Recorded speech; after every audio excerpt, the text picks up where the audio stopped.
नमस्कार। आकाशवाणी चंडीगढ़ से प्रादेशिक समाचारों के साथ मैं रत्तिका।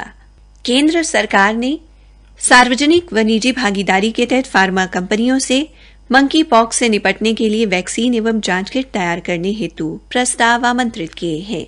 अभिरुचि प्रस्ताव प्रस्तुत करने की अंतिम तिथि 10 अगस्त है। कई फार्मा कंपनियों ने मंकी पॉक्स के खिलाफ संभावित वैक्सीन को लेकर सरकार के साथ विचार विमर्श करना शुरू कर दिया है। देश में अब तक 4 व्यक्तियों में मंकी पॉक्स संक्रमण की पुष्टि हुई है। इनमें एक व्यक्ति दिल्ली जबकि 3 केरल से हैं। नीति आयोग के सदस्य वीके पॉल ने कहा कि भारत इस बीमारी से निपटने के लिए पूरी तरह तैयार है, इसलिए बिल्कुल भी घबराने की जरूरत नहीं है। केंद्रीय गृह मंत्री अमित शाह ने कहा कि सभी के लिए संपर्क सरकार की प्राथमिकता है।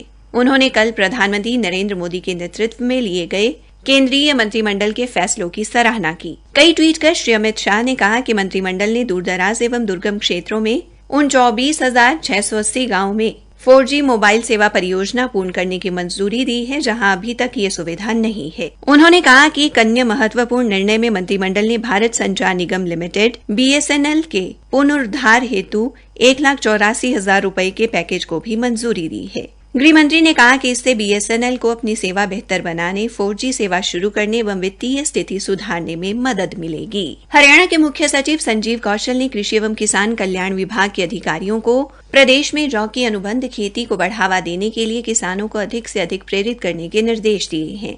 इसके अलावा उन्होंने कपास की फसल पर संभावित गुलाबी सुंडी के प्रकोप से बचने के लिए भी अभी से अभियान चलाए जाने की हिदायत की है।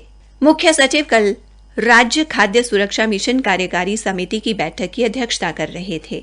उन्होंने हैफेड के अधिकारियों को भी निर्देश दिए कि वे बासमती चावल का निर्यात बढ़ाने के लिए सीधे कंपनियों से अनुबंध खेती करवाने के प्रयास करें। बैठक में इस बात की जानकारी दी गई कि हैफेड संयुक्त अरब अमीरात व अन्य अरब देशों के साथ बासमती चावल का निर्यात पहले से ही कर रहा है।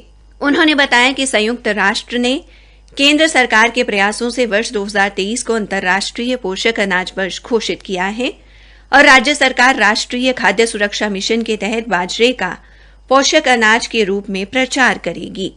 श्री कौशल ने कहा कि बाजरे की फसल हरियाणा में लगभग 10 से 12 लाख एकड़ में होती है तथा उत्पादन भी प्रति एकड़ लगभग 8 क्विंटल तक रहता है।